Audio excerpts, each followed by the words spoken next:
I would like to take a moment before we get into today's main episode and to talk about my sponsor for the podcast. Podmatch is a new podcasting site dedicated to all podcasters. The platform helps hosts get connected with potential guests to appear on their show, as well as allow guests to find podcasts that will give them a chance to share their story. Podmatch offers many tools to help organize your page, from to-do lists to episode planning to potentially appearing on a leaderboard. Podmatch has it all. The best part, you have the potential to get paid. And who doesn't like to get paid from home? I like to. With an easy sign up, you can start connecting with podcasters and guests immediately. I have been a part of Podmatch since the beginning of May, and I have got to say that it was the best decision I've ever made because Podmatch helps your podcast grow. It helps you get connected with people that have very interesting, very compelling background stories that are just waiting for their story to be shared. So if you are a host or guest and would like to start building professional relationships, explore more opportunities, and have your story shared, I highly suggest that you sign up with Podmatch today by going to joinpodmatch.com/lethal venom to start expanding your network in seconds. I would like to give another huge thank you to Podmatch for sponsoring this episode. Now on to our main episode, and again, you can sign up at joinpodmatch.com/lethal venom to begin your podcasting journey today. Hello everyone, welcome to the Lethal Venom Podcast, the show where I talk about anything I want with the honest to God truth, no lies told. Today I am joined by Miss Pamela Michaux. She is a author of Mundele Diaries, her true story of survival, identity, and breaking the silence that nearly destroyed her. Today, she speaks about childhood trauma, racial identity, emotional healing, and breaking generational cycles. She speaks for the girl who was forced to grow up too fast and for the woman who had to teach herself how to feel safe. She doesn't speak to impress, she speaks to awaken, to remind people that the voice they've buried is still there and it's powerful. She's not here to inspire pity, she's here to reflect strength, to show that what tried to break us can become the very fire that sets us free. So, Pamela, thank you so much for coming on. I cannot wait to hear your story today. Hi, Noah. Thank you for having me. It's an honor. So, if you could, feel free to introduce yourself and just tell me a little bit more about what you do. Yes, so I'm born in Congo, in Africa, and I lived there till the age of 7. And I was sent away for a better life and arriving in Belgium, and I received the opposite. So I learned to grow up faster than actually a child should. And I see it very often with people. And that's why it's so important for me. And I keep repeating to own your past because your past will set you free. And little by little, I learned that silence was safer than speaking up, while in reality, it keeps you prison. So at age of 22, I got married after, and it continued because healing does not stop when we start opening the gate to healing. Healing is a continuous process. So, you were taken from your mother at 7 and was sent alone to Belgium. What did that moment do to your sense of safety, and how did you survive the silence that followed? Well, I was sent with my father because in Africa it started to become unsafe at the time in Kinshasa. So I was sent with my father and then left there. And the moment as a child, as a 7-year-old, it's very scary because you leave your mother, my grandmother, because in African culture, family live together mostly. My siblings, school friends, everything I knew was actually taken away. But I did not want to disappoint my mother. My mother said, if you behave and do everything what they tell you, I will come and join you with my siblings. So it was a very scary moment. In one way, I was afraid, and the other way, I was also afraid not to disappoint my mother because it's a promise as a child that I made to her to not to behave and to do everything as what was asked for me, but not understanding till what point I should accept certain things. So this, to me was a little interesting to hear. When you were in Africa, they always called you, white girl, but in Europe, they used to call you the N word. They used to say racial slurs towards you. How did you carry those two brutal labels, and when did you finally stop letting others define who you were? It's very confusing because your mother is black and your father is white. And then here you are, the brown child. So I knew I was partial black and part white. So for me, even within, because racism didn't start it from outside, it started within the family. And very often, mixed children, that is Asian, African, whoever mix you are, you always have a search of where do I belong? And I've seen many different people and from different culture, nations, and they all say the same. We are accepted, but not fully. So it already creates question mark. Who am I? Where do I belong? So bit by bit, you have to accept yourself and honor yourself. Even as a child, I used to look in the mirror and don't forget, I was born in 1985. So for me, there wasn't internet, social media, what you have now, or Destiny Child became later. So I could identify myself like, oh, they actually pretty. Because in Belgium at the time, especially the small village, people looked at me a bit, my hair like a circus animal, or an animal in the cage, that they used to touch my hair, asking me, do you get black? Do you get burned? If you wash yourself, would you get lighter? And in Africa, the kids were touching me and saying, like, wow, you're white, because obviously they could only reflect towards themselves. And for them, I was lighter than them. So you already are imprinted with comparing. And the more you start from a young age, and when you grow older, it actually follows you along the way. And it's with anything. If you're very tall or bigger in size or very skinny, people always compare with what they are. So you have to find the love within yourself to accept yourself. And that no one can do for you. So bit by bit, I learned to love myself. I used to hug myself and say it's okay, because my mother was very loving. And then I came to a home that was coldless, and a year after I arrived, my sister and brother then came. My sister became my uncle's favorite. My brother became my aunt's favorite. So I was always the black sheep, with other words. So that actually created my identity.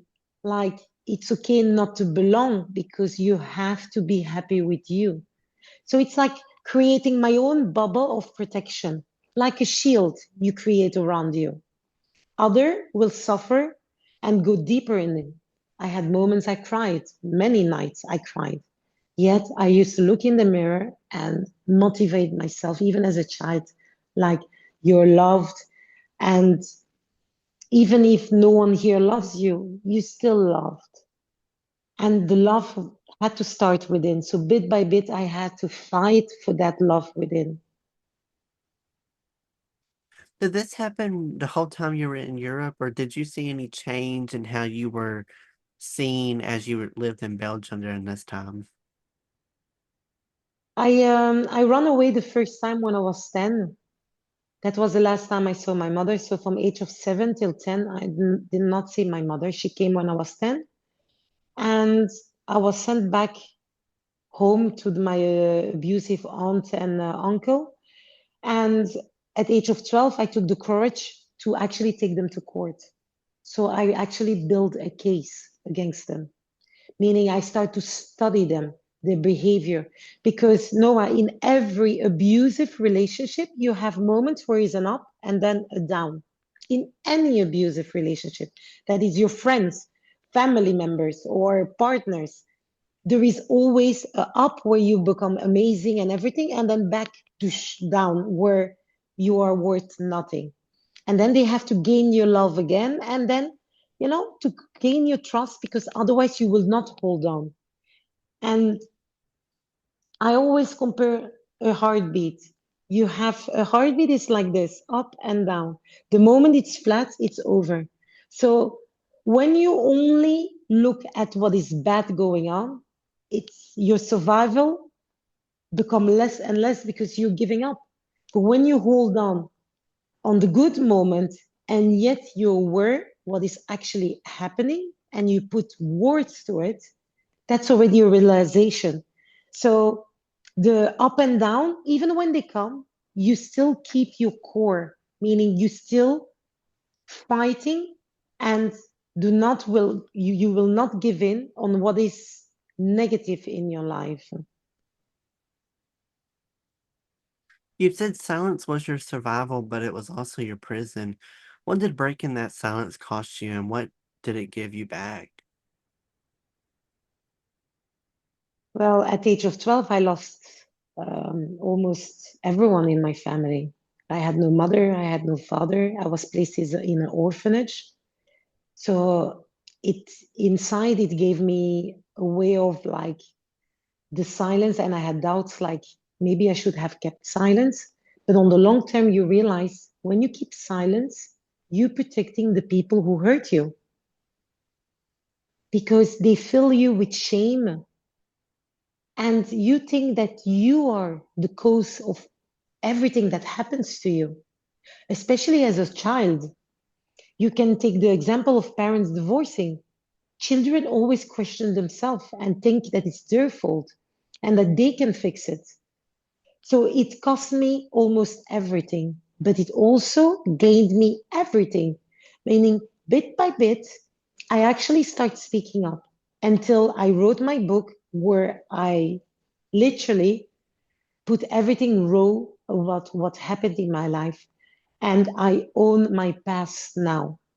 And owning your past is also breaking the silence, meaning no one can ever put something above your head and say, you should be ashamed of this, or don't talk about this, because often it's generational. We learn from a very young age to protect the family. But what is the definition of family? Is it only blood related, or like they say, bloodline? Or is it people who protect, people who help you, people who make you grow? Because I came by getting older, the definition of family is people who care for you. And I'm sorry, some family do not care for you. So not everyone has that luck. For me now, family is who I make my family, my first circle. My friends are in it, some of my family members, but not everyone. So the silence you keep, whatever you keep as a silence, you have to see what does it cost you. When it came to writing this book, did this book was it kind of a therapeutic session for you to do of kind of having closure on everything that has happened to you in your past life? It is therapy. You have, for me, it helped me a lot. And at the age of 15, I started writing down because when you keep things inside you, you're like a cooker. How you call it, a steam cooker? Where you have the lid on top. So I see myself as the pot, and inside you have water, and that's your emotions. And then you have the heater, that heats the water that you boil before you put something in. So when you boil, when it's hot, and the boiling is the heat is actually life. Life has ups and downs. You have joy, you have sorrow, and it heats up. It becomes so overwhelming. So the steam is created, and that's why most people have panic attack, and people don't dare to talk about it. And since my book being published, I had so many people coming to me and say, you actually simplify what is panic attack. Because panic attack is your body telling you, I can't take more because you've been holding so much. So by writing it, you're actually putting words to it instead of keeping everything on your mind.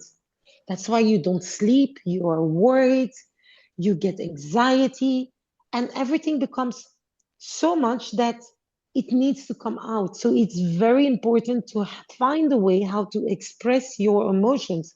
For me, was writing, and it's part of my healing. Other people will find it in painting. They express also their emotion. Other in music.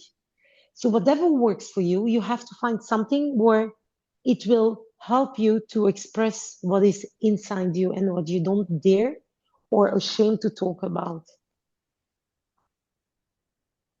What was the hardest thing to write when it came to writing the book, and which one was the one that kind of was the most freeing one to share with the world? The sexual abuse, because people who've been sexually abused, there is a shame in them that it's something that you carry even the older you get. I mean, you have a partner, there's certain things, even certain touch that you will not immediately put words, but it's your body remembering. So to relive everything again, because when you have to write it, you relive the part, and it's very scary. But it also remove the taboo around it. But at the beginning, I mean, certain things I didn't even want to write down. I was like, how will my son? Because when you have kids as well, there are certain things you don't want to tell them to protect them. And yet, to be able to heal completely, you have to be completely honest. So opening up and relive everything was for me, yes, definitely very hard. And even if you will not publish what you're writing down, you have to relive it. And yeah, and that's the hardest part. So you have to get yourself prepared for it. And even if you think you're prepared, you're not fully prepared because there's certain things you put in the back of your mind that you could not even express. But bit by bit, I those scenes it took me a while to write it down and to leave it aside because it was too much. Nightmares came up, so it was a reliving of every moment. You're saying that this book is more than just a book, it's more of a revelation. What is one thing that you would like every reader, or you hope every reader awakens to by the final page? To own your past, so no one can keep you hostage. And with hostage mean the emotion you have inside you and the shame, that people should break the shame. For me, even taking a shower was a luxury. So I had to take water from a well. And here I am. Most people, even my friends, didn't know about everything. Only my siblings knew a big part of it. And yet there were certain things that I shielded for them. They knew, but they couldn't put even words, and they preferred also to think that it wasn't there. So own your past and find the strength within to heal. And there is no timeline in healing because healing is a journey, it's a life. So don't put pressure. And it's okay not to be okay. And get support and surround yourself with people who will uplift you. How are you doing today after everything that you've been through? What does what does Pamela's life look like today? I am a business owner. I have a beauty salon. So in a way, it was making ladies to feel good about themselves. And yeah, I get enjoyment. I get happiness when I see people actually happy. We all have a way of expressing our joys in others, because when you see someone smiling, or just I walk in the street, I saw this woman with a beautiful dress, and I say, "You're looking amazing," and her face lightened up. So I made her happy and made myself happy, because her happiness was a part of joy. So my life now looks like I own my business, I make people feel good, I own my own property, and I'm a mother, and I am a good friend, and I am a good person. I'm not perfect, but I'm doing the best I can. And I am not afraid to see someone and say, "Sorry, I did you wrong there," because it can happen. But the most important is to go to the person and acknowledge their pain as well, like the perspective you have of life. I try to spread the love and be myself and allow others to be themselves. We don't always have to agree with everything, but yet we are a human being, and our path will cross. And I hope we each learn something from each other. If you could go back in time and you could give advice to your 7-year-old self, what would you tell 7-year-old Pamela about how life is going to be? What advice would you give her? Hold on, it's going to get better.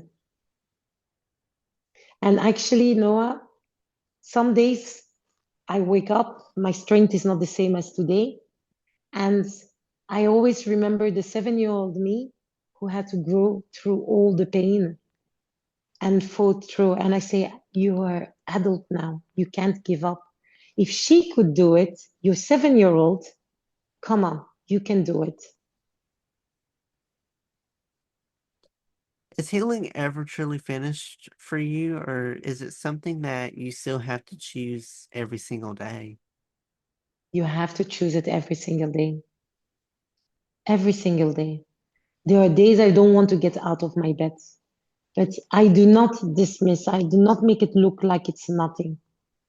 I'm try to understand why I'm feeling like this. Because the past, even though you work on it and you heal, it's never completely healed, especially when you've been through physical, sexual, and emotional abuse. You often also, when you grow older, you choose people who reflect those things. And you can say, like, "I would avoid it." But your unconscious is so used to pain that you think, "Oh, it's not that bad." So it's a continuous path. You do not fully heal. And you have to accept that there is no time frame. Certain things you will heal faster, and other things you still have to remind yourself you're not a little child anymore. You're not growing to that pain anymore. You are in the present, and you have to live in the present, because your mind will sometimes take you in the past or put you pressure towards the future. You want everything to be perfect, but what is perfect? A perfect at your 20 is not at the same at your 30. And now I'm 40, so it's not the same. What I wanted when I was 20-year old, it's the opposite what I want now at 40. So you have to be able to adapt and to accept and look your life again and retake it. It's a journey. It's a journey life. What's the main takeaway that you want people to learn and kind of have with them after hearing your story and reading your book? What's one main takeaway you would like people to have with them? A no for someone else, the no you give to someone else is a yes for yourself. And it's very simple. We often stretch ourselves.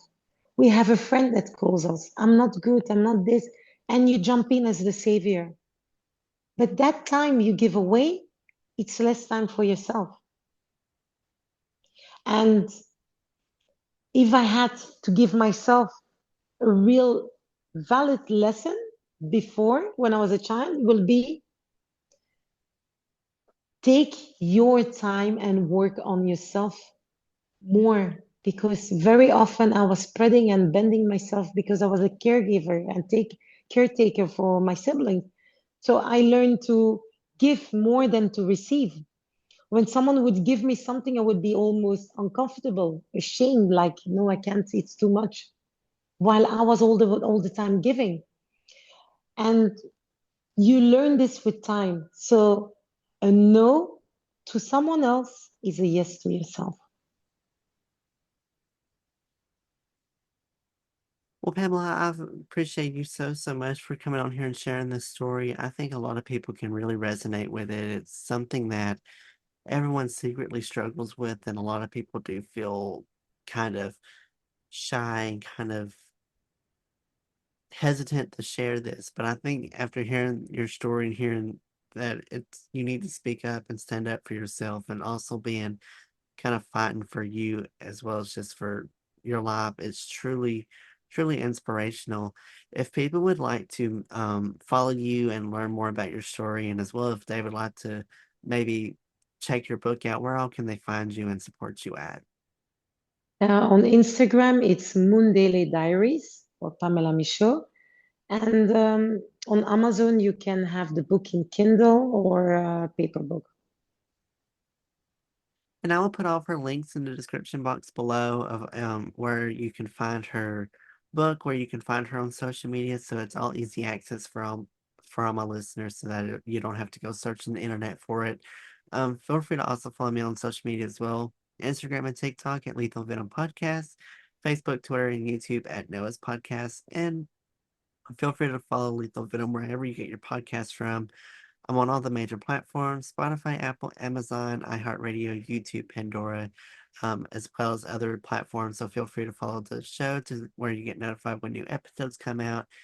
Appreciate you all so much for listening. Tune in today. Y'all have a great rest of your day and week. Be safe, and I'll catch you on the next episode of Lethal Venom.